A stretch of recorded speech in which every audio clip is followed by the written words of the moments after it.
Radhe Radhe mummy, જય શ્રી કૃષ્ણ. રાધે રાધે, જય શ્રી કૃષ્ણ.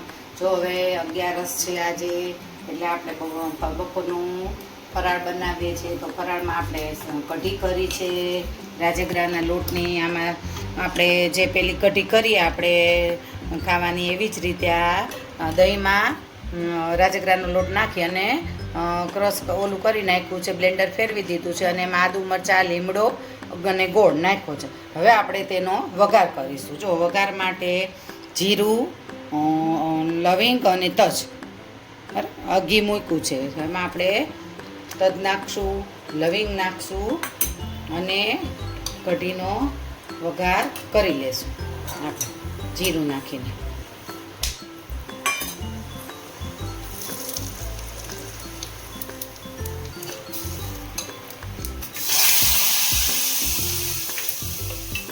હવે આને આપણે ઉકળવા દેશું.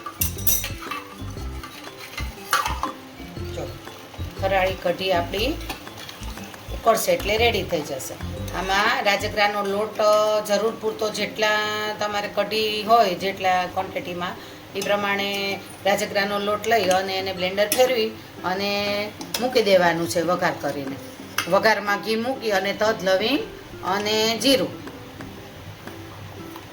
એનાથી વઘાર કરવાનો છે. લીમડો અને હું જો ગોળ નાખું છું, તમને ગળી ભાવતી હોય તો ગોળ નાખવાનો, નહીં તો સ્કીપ કરવાનો, બરાબર. લીલા આદુ મરચાં, કઢી બહુ ફાઇન બને છે.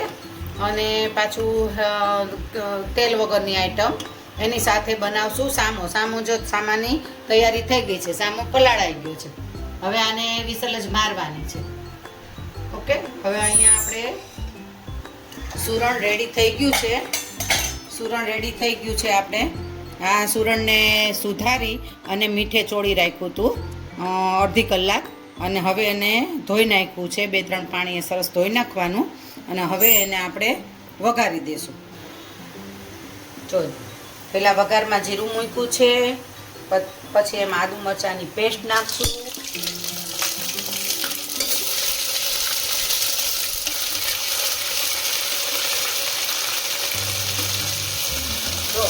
એક તમને એમ લાગશે કે આદુ મરચાંની પેસ્ટ તેલમાં પહેલાં વઘારમાં નાખી કેમ, એમ જનરલ આપણે શાક વઘારીને પછી આદુ મરચાંની પેસ્ટ નાખતા હોય છે. પણ એક તમે માર્ક કરજો, જો તેલમાં આવી રીતે આદુ મરચાંની પેસ્ટ નાખી અને સોતણી અને પછી તમે સુરણ વઘારશો ને તો એનો ટેસ્ટ આખો અલગ જ આવે છે. એકવાર તમે ટ્રાય કરજો. તો હવે આપણે સુરણ એમાં વઘારી દઈશું.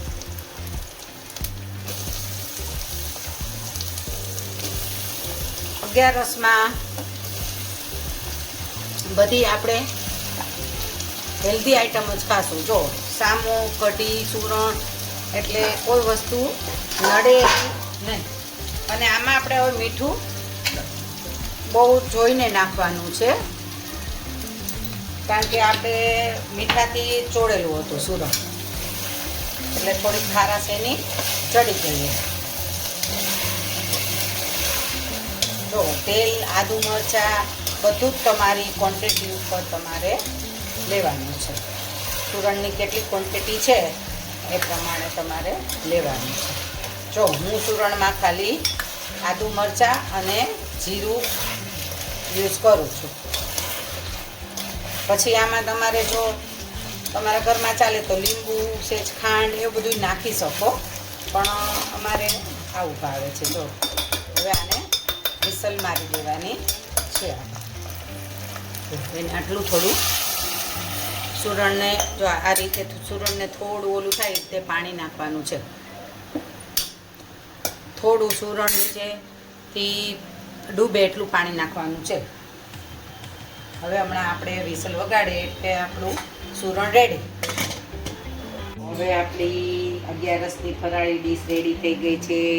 સુરણની સબ્જી મસ્ત રેડી થઈ ગઈ છે. આ કઢી થઈ ગઈ છે રેડી.